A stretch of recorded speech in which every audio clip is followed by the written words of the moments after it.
Sejam muito bem-vindos ao podcast da TXM Métodos, um podcast que fala de tecnologia, inovação, empreendedorismo e muita criatividade. Hoje a gente vai fazer um podcast bem legal, é o primeiro podcast de 2026, antes das nossas férias. Vamos fazer um podcast no dia 1º de janeiro e depois nós vamos entrar em férias no mês de janeiro e voltamos em fevereiro com o nosso podcast.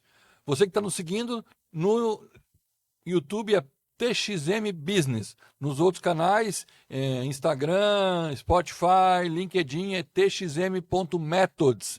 Encontra a gente lá, fala com a gente. A gente vai falar com um parceiro nosso, uma pessoa que trabalha aqui na TXM, faz as coisas acontecerem na TXM, do social, o Rafa, que tocou um programa muito legal que a gente fez esse ano em parceria com a FAPESC, com o Sebrae e com as prefeituras, né, com os CRAS das prefeituras, com a Secretaria do Estado Ação Social. Estamos aí para falar do Empodera. O Empodera é um programa que visou atender 500 mulheres catarinenses com um certo grau de vulnerabilidade para ensinar a empreender. E nós fizemos coisas muito legais com uma ferramenta muito legal que o Rafa vai falar para vocês daqui a um pouquinho. Rafa, quem é você? Conta para o pessoal quem é você e já começa contando o que é o Empodera para a gente bater nosso papo. Beleza, gente. Então, espero que vocês gostem dessa conversa, né? É uma coisa bem inovadora esse programa Empodera. Eu sou o Rafael, eu sou coordenador de projetos aqui da TXM Methods. Sou bem apaixonado também por esse tipo de programa, né? Compartilho da ideia de mudar o mundo de baixo para cima. E foi assim, né, dentro dos nossos programas sociais, dentro das turmas que a gente já realizava, que a gente foi notando a presença feminina em excesso, né? Então a gente notava que as nossas turmas sociais eram cada vez mais... Mais de 90% às vezes. Isso, quase 100%, né? A gente já começou até a ter algumas turmas voltadas já especificamente para mulheres. E junto a isso também a gente notava a dificuldade que elas tinham de estar presencialmente, né? Por várias questões, falta de rede de apoio, os filhos, onde deixar, em especial mães atípicas, o dia a dia também, né, que é mais puxado, que são cargas de trabalho diferente. E com isso, então, surgiu a ideia de construir esse projeto Empodera, né? Abrindo um parênteses, a gente teve mulher que foi proibida pelo marido no programa, né? Teve já, Salo, que a gente estava no dia do pitch final, ela entrava para fazer o pitch e o marido ficava na porta ligando para ela sair. Então, gente, são vários cenários, né? A gente sabe que são diferentes mulheres, diferentes contextos, né? Mas a gente vê que existe sempre uma limitação, alguma coisa que impede, né, o caminho dela de trilhar de uma forma mais fácil, né? Puxa, que dificuldade, né, para essas mulheres quererem empreender. E a gente está falando aqui, né, dois homens falando sobre isso. É claro que a gente tem essa força feminina no nosso programa também, né? A Renata muito forte no nosso programa, mas o Rafa que tocou o programa do Empodera e por isso ele veio aqui para contar essas histórias que são muito legais, né? São muito legais. Tem histórias difíceis? Tem, mas tem histórias muito legais de empreendedorismo ali. A gente tem um vídeo, né, que a gente pode até passar ao final desse podcast aqui, aquele videozinho com o depoimento, né, das mulheres que participaram, que ficou bem legal também para isso acontecer. Rafa, fala mais um pouquinho de como é que foi esse Empodera, como é que a gente chegou à conclusão de que ele devia ser do jeito que ele foi. Não, pode deixar, mas esse ponto que tu traz, Sala, eu acho que é bem importante, né? Porque homens deveriam falar mais sobre isso também, né? A gente tem que romper essa ideia, né? De que essa discussão só é para mulheres e a gente precisa passar, a gente tá vendo isso, né? Que isso tem que ser discutido em outras áreas por outras pessoas, né? Inclusive nós, dois homens que não têm a vivência, mas a gente tem a empatia, né? Bom, o Empodera, né? Pensando nisso, então, primeira coisa que a gente pensou, como é que a gente vai chegar nessas mulheres que não podem estar nos espaços fazendo a formação, que não sejam com plataformas que já existem, que tenham dificuldade de acesso, né? Porque a gente está falando de um público em vulnerabilidade, então ela não tem o computador, não tem um bom acesso à internet, né? Muitas vezes. E a resposta que a gente chegou, né? Quando a gente fez o projeto de pesquisa, era usar o WhatsApp, né? Que é uma ferramenta simples, uma ferramenta que usa pouco internet, que todo mundo tem costume de usar, né? Então, todo mundo tem um celular hoje, né? Todo mundo tem. Nem que seja o mais simples de todos, né? Com pouca memória, mas ele tem um WhatsApp. O WhatsApp é de graça, né? Exato. E aí a gente já pensou no viés de democratização. Aí a gente passou por todo aquele processo, né? Como que a gente vai transformar a nossa trilha, que já acontece, numa trilha online dentro do WhatsApp que tem uma linguagem acessível, né? Então esse foi o primeiro ponto, né, do nosso projeto, que era fazer toda essa organização e adaptação dessa trilha para ser com uma linguagem simples, que faça sentido para a realidade delas, né, que também seja estimulante para que não fique muita coisa, dentro do dia a dia. E a gente fez toda essa adequação e construiu 14 trilhas que estavam dentro do WhatsApp, né? E o mais legal é que não só estando dentro do WhatsApp, numa estrutura meio chatbot, né, de pergunta e resposta, mas ela era vinculada junto a uma IA também, que ela ia personalizando, né, para cada mulher, porque a gente sabe que empreendedorismo é uma coisa diversa, né? Isso. Pessoal, então, né? Total, pessoal, o tipo de lucro que eu tenho, se é um serviço, se é um produto, meu tipo de produto, né? Isso tudo muda. Então, como é que a gente também traria esse olhar, né, sendo que não tem uma pessoa ali para poder fazer essa personalização da trilha, né? Então, a gente trouxe a IA para dentro dessas trilhas, que ia fazendo a manutenção desse chatbot junto com ela, né? E, além disso, a gente pensou em toda uma gamificação dentro do projeto para que ela também se estimulasse a estar produzindo, né? E tinha uma cenourinha no final. Tinha. É essa cenourinha que eu acho que era interessante, né? Porque quando ela entrava, ela já recebia um catálogo de prêmios, né? Então, ela entrava, era totalmente online, dentro do seu WhatsApp, personalizado para ela, e ela sabia que a cada trilha que ela fizesse, ela ia somando TXM Coins, que eram nossas moedas, né? Para que ela pudesse trocar nessa lojinha online depois. E a gente trouxe de variedade na lojinha, né? Prêmios físicos, tem umas que preferem prêmios físicos, formas de bolo, vestuário, camiseta, enfim, né? Também prêmios de serviço, né? Que era nosso foco, fazer com que elas buscassem esses prêmios, né? Para dar continuidade ao trabalho. Então, consultorias especializadas, produção de material gráfico da marca, para a gente poder também fazer uma identidade visual, uma logo mais trabalhada, apesar de ela já ganhar uma logo inicial, né? O IA constrói uma... O IA construía já dentro da própria trilha, ela já saía com muitos produtos, né? Eu acho que a grande diferença também é porque a IA, dentro ali do projeto, ela já ia dando resultados para ela a cada trilha. Isso era muito legal, né? Ela já ia recebendo o plano de negócio dela, precificação, plano de marketing, tudo ali dentro acontecendo, né? E quantas mulheres se inscreveram? Isso foi bem legal. A gente teve 436 mulheres, né? Nossa, mas era 500, não chegou 500. Mas a gente notou, né, que no primeiro semestre a gente tentou uma metodologia, né, pensando... Abordagem... Isso, uma abordagem num tipo de público, que é o que a gente julgava inicialmente, né, como é um projeto de pesquisa também, né, assim que seria mais assertivo, e a gente notou que ainda existiam alguns desafios estruturais ali que talvez a gente não conseguisse reter esse público, né, que era um público dos CRAs que fizeram um papel extremamente importante de encontrar essas pessoas, né, mas que ainda havia uma carência educacional, né, para poder também usar algumas ferramentas que daí a gente não alcançaria com nossa proposta, né, e muitas vezes também aquele medo, né, da perca do benefício quando eu vou começar a empreender, né, então ainda é uma região bem complexa de trabalhar, né, ali. Eu até acho que perder o benefício é um medo, que a dificuldade da plataforma é um medo, mas o que eu percebi mais nesses casos, e não só no caso do Empodera, mas nos outros casos, isso não é para mim, né? As pessoas, não, isso não é para mim. Eu não quero ser empreendedor.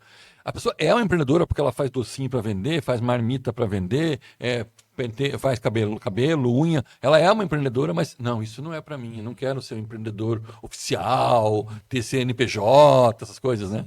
Porque a gente passa por duas questões, né? A primeira, que eu empreendo por necessidade, não porque eu quero, né? Que é a maior parte da realidade dos empreendedores de base, né? Então ele vai se reconhecendo dentro do processo também. E o segundo eu empreendo, mas eu também não tenho renda suficiente para me sentir à vontade para largar o meu benefício. Então eu prefiro ficar, às vezes, com o menor e ter uma coisa mais certa. Então foi essa dificuldade que a gente encontrou no primeiro semestre, né? Que foi importante, foi um resultado importante para a nossa pesquisa, para a gente entender também o público, até onde o empreendedorismo pode ser usado como uma ferramenta pedagógica social, né? E a gente mudou para o segundo semestre, tendo também uma ação forte nas casas dos empreendedores, buscando mulheres que já estavam mais nesse processo, né? E a gente teve maior número de inscritas, maior número de finalizantes, isso incrementou a nossa proposta no segundo semestre. A casa do empreendedor foi importante, então. Foi bem importante, assim. Tem que agradecer o Ivan. Ivan, obrigado. Ivan, parceiraço nosso. O Ivan que está sempre ali, sempre também propondo. Em Florianópolis. E outros casos do empreendedor. Com certeza. A gente teve muita força também de alguns CRAs específicos, né? Porque era isso, a gente chegava no CRAS, às vezes o CRAS já tinha uma proposta de empreendedorismo. Aí aquele perfil já estava meio pré-criado. Porque é uma cultura, né, Sal? Sim, sim. Então, tem alguns locais que a gente chegava que nem se falava sobre isso. Então, era muito inicial, demora, né? A ter engrenar, assim, nessa proposta, né? Mas todos os parceiros foram importantes, né? Porque se a gente chegou em 436, mesmo não sendo as 500, já é um número expressivo, né? Que a gente possa ter, pelo menos, levado essa proposta de que há uma oportunidade para ajudar ela nessa questão.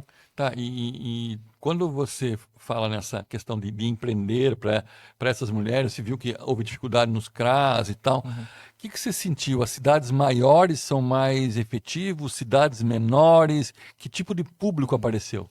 Isso é bem legal, porque O tamanho da cidade, claro, centros maiores, a gente encontrava mais pessoas. Mas as pessoas que ficavam e se retinham eram aquelas que já tinham algum grupo, alguma coisa que trouxesse essa persona do empreendedor para elas, né? Então, por exemplo, tinha cidades pequenas que a gente pegava, ou menores, né? Ali Garopaba, que não é tão pequena, mas é menor, mas tinha um grupo bem ativo. Porque já existia um acompanhamento de alguém, né? Então, por isso que foi a importância do público, do governo, das prefeituras estarem conosco, né, nesses locais, porque eles eram a pessoa de referência ali presencialmente, né? Que ajudava e complementava a nossa proposta online. Então a proposta do presencial é importante. Ainda é. Ela é tanto não só presencial, digamos, físico, mas uma pessoa presencialmente contigo, né? Eu acho que ter uma pessoa conversando, te ouvindo, estando ali para trocar ideias, né? Porque eu acho que isso para qualquer empreendedor é importante, o networking, né, que a gente fala. Que fale a mesma língua que você, que esteja ali no momento que você vê uma dificuldade, para dizer que não para aí, que é isso mesmo dia a dia, né? Porque normalmente as pessoas que estão à volta e não empreendem, elas não entendem essa dedicação que você dá ao seu negócio, né? E muito bem, eles reduzem isso. Você tem que achar um emprego, tem que sair disso, não vai te dar retorno, né? Então eu acho que não só o presencial, mas ter alguém que possa ser referência para essas pessoas. Isso fez total diferença nos territórios que deu certo, né? Que onde elas foram mais assim ao final da trilha, né? Chegaram até o final. E as que chegaram até o final, quantos pits finais foram? 54. Nossa meta eram 30, né? Era, 30. A gente chegou a 54 pits finais.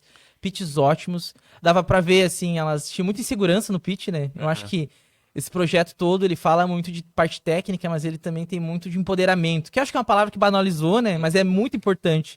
Que empoderar é a pessoa ter noção do que o que ela faz tem valor, né? Eu acho que é o mínimo para um empreendedor quando ele precisa disso. E era o que faltava muito dessas meninas. Então tu vê ali no final elas mostrando ali naqueles vídeos, né? Era difícil, tá? Chegava no vídeo, parava, tinha que chamar o que aconteceu, né? Vamos lá, não, eu estou insegura, não falo bem, né? Vamos tentar fazer o primeiro, faz o segundo, a gente tá aqui com você, né? Para chegar nesse número que foi bem expressivo, né? Então, a gente tem, vou voltar a outra coisa que você falou. Tem o pessoal lá, a pessoa lá, física, lá no CRAS que ajuda, ou na sala do empreendedor que ajuda. Tem a IA, mas também tem um contato direto com uma não IA, né? Conversando, ligando para elas, conversando com elas e tal. Elas estão falando não só com a plataforma ali, né? Se entendeu isso também, né? Sim, era necessário. Nós temos uma equipe, né, que ficou fazendo esse suporte, que foi o Luiz, a Renata, a Ecate, que ficaram mais presentes ali comigo, né? Então, a todo momento, estava alguém ali, mesmo que virtualmente, podendo ouvi-las, né? Nos diferentes horários. Então, às vezes era de noite, de manhã, à tarde, né? Elas nos chamavam, a gente conversava, contavam muito das coisas do dia a dia. Também o processo da gente buscar elas, né? Porque a nossa plataforma, ela tinha uma forma da gente acompanhar qual foi o último acesso dela, né? Então, existia um score que a gente acompanhava e entendia. Passou de 5 dias, passou de 3 dias, a gente já fazia o contato. O que aconteceu, dona Lúcia? Tá tudo bem? Ficou com alguma dúvida, alguma dificuldade? E ela nos relatava e a gente ia construindo juntos, né? Porque ainda existe muito essa barreira de eu dizer eu não sei, né? Parece que você tá falhando. Então, às vezes, acontecer uma barreira, em especial do uso da tecnologia, né? E elas preferiam ficar em silêncio do que buscar ajuda, né? Então a gente precisava romper também esse processo, né? Ter sempre essa busca ativa, que eu acho que foi uma outra evidência que a gente tirou desse programa, né? Que precisa ter esse olhar, em especial com esse público. Tá, terminamos anteontem, né? Dia 30 foi a entrega final do relatório para a FAPESC e qual é que é a tua percepção disso, né? Hoje, o que você achou? Como é que foi? Porque a pergunta tem a ver com o seguinte. Quando a gente fala em FAPESC, que é uma instituição de fomento à pesquisa e inovação do Estado de Santa Catarina, a gente ganhou um edital de pesquisa. Claro que era pesquisa para empreender com o social, né? Mas é uma pesquisa social. Então, você é um pesquisador, né? Mestrado, doutorado, e nosso time da TXM é um time muito de pesquisadores, né? E até abrindo um parênteses aí, eu vi uma reportagem, uma fala essa semana daquele... como é o nome dele? É um do que fala de foguetes e satélites aí no Brasil, um cabeludo careca. Ele é careca, mas ele é cabeludão assim. E ele fala muito de foguetes e tal, e ele estava falando de uma pesquisa que ele leu de uma revista americana, de uma instituição americana, que as empresas que têm mais doutores demoram mais a falir, a quebrar, e são as que mantêm os funcionários. Os funcionários que são mantidos são sempre os doutores. São os últimos a serem demitidos, porque isso dá valor para a empresa. E estou super feliz, porque na TXM a gente tem mais de 20% do nosso quadro de doutores, e agora doutorandos como você, né, que estão fazendo esse doutorado aí. Isso é muito legal para nós. Você é um pesquisador. Como pesquisa, E o resultado final? Qual é que é o teu resultado final do programa Empodera e da pesquisa? Ele foi muito importante. Você publicou isso, né? Publicamos em alguns lugares, né? A gente teve 3 artigos, né, aceitos sobre essa proposta. Isso mostra a potência, né, da pesquisa aqui de Santa Catarina. E no geral... No último, muito comentado, né? Sobre em Porto Alegre, o pessoal falou nisso. Foi um evento internacional, né? O Sense Sensibility, que trabalhava essa proposta do design com essa pegada social. E o nosso foi um artigo muito prático, né? O nosso, apesar de ser pesquisa, ele é muito prático. Então ele foi muito diferente dos outros e muito comentado, né? Assim, da proposta, da facilidade da gente transformar essa metodologia para outros formatos, para usar com jovens, para usar com outros tipos de formação, né? É uma proposta bem interessante. E eu acho que ele teve um ganho muito grande internamente para nós, como TXM, porque a gente parou e olhou essa formação como objeto e prestou atenção mais no nosso público, a gente pôde olhar e validar fenômenos que a gente já vinha vendo acontecendo, né? E pra gente entender quem é que é a pessoa que também tá pronta para isso, né? Eu acho que essa é a grande pergunta do século para quem trabalha com educação, né? A gente vê várias turmas perdendo público, dificuldade para encontrar público para estar presente, né? E a gente precisa ter essa persona bem definida de quem é a pessoa que vai ser realmente atingida por aquela proposta educacional, né? Eu acho que internamente isso foi o nosso grande ganho. Hoje a gente sabe muito bem onde estão essas mulheres, quem são os parceiros, locais que a gente precisa. A gente testou nossa metodologia, adaptou, viu que ela é aderente, que ela tem uma saída e que ela conversa com a realidade das pessoas. Senão não faz sentido, né? Sim, eu tá só estudando e aquilo não trazer algo rapidamente, porque o nosso público é vulnerável, ele precisa para amanhã, né? A gente subiu o morro, né? Subiu o morro, desceu, foi pro campo, foi pra litoral, foi pra todos os lugares que tinham, né? Depois é legal, se puder, uma imagem do mapa, né? Pra mostrar até onde a gente chegou, porque tem um mapa no BI, assim, que mostra. Legal, esse mapa é legal. Esse mapa pra mostrar em todos os lugares. E teve inscrições fora do estado, né? Brasília, Rio Grande do Sul, que a gente não poderia ter elas ali, né? Mas como o BI não é tão inteligente, a gente tem inscrição também em Lucerne, na Suíça. Em Orleans, na França. Foi sair, chegando até lá, né? Não sei como. Não, aqui tem Luzerna aqui em Santa Catarina e Nova Orleans aqui. Foi pra lá, pra Europa. E também o grande ganho externo é de ter uma metodologia validada, funcionando, que a gente pode fazer alterações no meio do caminho, mas que ela já está pronta para fazer o impacto que ela precisa, né? O impacto foi real nas meninas que a gente viu.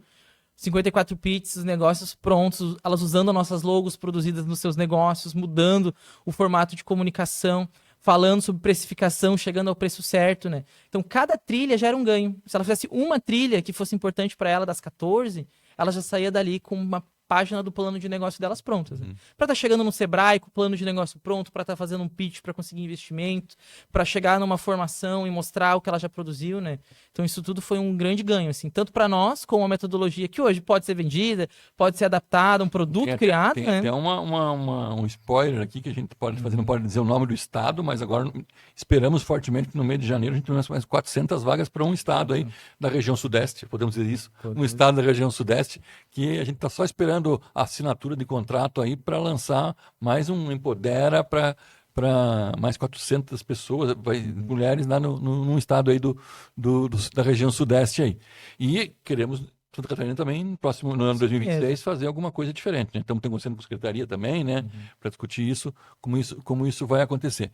Eu, como pesquisador, eu vi um resultado muito positivo nisso, nessa validação de uma coisa que a gente tinha tentado fazer na teoria mesmo, na teoria. E o que mais legal é isso foi uma coisa que o Rafa falou, que foi na metade, quando a gente teve que repensar a persona. Então, porque você que é cientista e trabalha com inovação social, isso é muito legal. Vai errar. E o erro faz parte do processo. Se nós não tivéssemos entendido que estávamos errados, estivéssemos batendo na mesma tecla, talvez não chegássemos nem a 200 inscritos, né? Com certeza. Então a gente diz, olha, está errado, temos que repensar e refazer tudo isso. Tua visão final, o Empodera deu certo? Foi bom? Deu certo, com certeza, foi ótimo para nós como empresa, para as pessoas que participaram, para os próprios parceiros, né? Eu acho que todo mundo saiu com uma visão positiva, ele abriu portas, levou nós para eventos, o Dela Summits, a gente estava presente com as meninas lá, outros eventos que a gente... O Elas Mais que vai surgindo aqui dentro. O Elas Mais que surgiu aqui dentro, outros eventos também das prefeituras que nos convidaram, né? Elas puderam estar expondo, né? Então isso que é o nosso grande ganho, né? Ver que realmente para o nossa ponta final fez diferença, né? Bom, agora antes de encerrar, porque vai ser um podcast curto, é o primeiro do ano, só para dizer que o Empodera teve sucesso e vai acontecer, é um podcast bem curtinho, mas eu queria retomar um assunto e voltar a um assunto que pode gerar bastante polêmica nesse podcast, que pode gerar bastante discussão, e eu quero que essa discussão aconteça. E você falou exatamente isso agora há pouco, da empatia, do conhecimento, do reconhecimento. Nós estamos aqui, 2 homens falando do Empodera, que é um programa para mulheres. E a gente vê muito nas conexões, nos programas femininos, que temos que ter só mulher à frente, mulher é importante, vamos dar força para a mulher. Eu não, tenho certeza absoluta que nós, no programa Empodera, demos total força para a mulher, porque nós entendemos como a mulher pensa e trouxemos essa realidade para cá. Tivemos essa empatia de entender como é que ele está. O assunto não precisa ser discutido apenas por mulheres, né? Com certeza. Exatamente essa fala que você falou. Né? Exatamente. Deveria ser mais discutido por homens, porque os causadores do problema são os homens. Quando eles impedem a entrada, quando eles fomentam essa questão de diferença de gênero, né? E é uma coisa que a gente precisa romper. Eu acho que nesse ano foi muito específico, né? Essa discussão do feminicídio, dessas questões todas, né? E eu acho que mais homens têm que estar à frente também. Não é a questão só de dar o papel, o holofote para uma mulher de uma forma temática, mas realmente fazer uma horizontalidade dessa responsabilidade, né? Uhum. E eu gostaria muito mais de ver outras propostas como esse podcast, outros projetos também feitos por homens, ou enfim, que pudessem também beneficiar essa questão de diversidade de gênero, né? Porque é o que a gente precisa ter. Claro, a gente precisa entender isso tudo, né? Não é porque eu sou homem, ou eu sou mulher, ou eu sou trans, ou eu sou uma coisa assim, que eu tenho que falar só do meu tema. Uhum. Né? Eu não vou falar só do empreendedorismo masculino aqui, eu vou falar do empreendedorismo feminino também, porque eu vejo a realidade dessas mulheres e quero ajudá-las. E também eu quero trazer mulheres para falar. A gente já teve aqui podcast, sim, né? Vários podcasts falando sobre o Empodera, inclusive só com mulheres e tal. Mas assim, e eu fiz questão de ter esse podcast, eu e o Rafa agora, para finalizar o Empodera, para dizer assim, mulheres, é importante vocês estarem à frente de tudo isso, mas nós queremos ajudar. Sim. Nós queremos muito ajudar. Né? Tô certo ou tô errado? O Rafa que tá aí, tá lá na ponta. Eu tô um pouquinho mais longe, mas o Rafa tá lá na ponta. Mas eu acho legal, Salo, porque tu traz isso como sendo, né, uma das mentes aqui por trás do CXM de forma muito precisa, né? Você divide com outras mulheres na questão de poder, existe toda uma construção aqui que fomenta o feminino, e na hora que esse projeto ele acontece, ele não é só feito por mulheres, ele é feito por todo o time. Sim. O que mostra que todo mundo enxerga isso como algo importante. Bem... E eu acho que é aí a questão que a gente precisa mudar para essa nova, para realmente fazer efeito, né? Fizemos a nossa comemoração no final de ano e tinha foto lá com 24 pessoas estavam na foto. Dessas 24 pessoas, 13 eram mulheres e 11 eram homens. Sim. E nessas 13 para 11, a gente vê que na diretoria da empresa tem mulheres, né? À frente de tudo, a Cris é a que comanda tudo isso aqui, né? A gente tem uma equipe muito forte, né? De coordenadores e diretores aqui, diretoras, né? Coordenadoras, diretores, coordenadores, diretores. Um time que também discute o tempo todo o poder da mulher, o poder do empreendedorismo, seja para homem, para mulher, para quem for, né, que a gente está aí para ajudar. Então, eu quis terminar com essa fala, porque, sei lá, não quero ser cancelado. E que a gente desconstrua isso nessa aula. Esse é um tema para todo mundo estar falando. Né? Para saber, puxa, vamos falar daí, vamos trazer mais mulheres para falar do empoderamento masculino e mais homens para falar do empoderamento feminino. Porque também está, essa questão também existe aí a força, né, da mulher e a força do homem no processo do dia a dia das pessoas. Tá? Pessoal, muito obrigado por estarem aqui. Que 2026 seja um ano maravilhoso para todos vocês. Nós estamos começando aqui. Empodera deve rolar mais esse ano, mais mulheres envolvidas nos nossos programas. Isso vai ser muito legal. Contem com a gente, porque nós contamos com vocês. Rafa. E é isso, gente. Esperem outros programas, né? Não para aqui, o Empodera só o começo, né? Nossa ideia é trabalhar essa mudança do mundo de baixo para cima, né? De todos os formatos, trazendo empreendedorismo para todas as pessoas que têm esse sonho, né, de construir algo diferente. E esperem coisas novas, esperem não só para mulheres, para todos os públicos, né, para que a gente possa fazer isso acontecer juntos.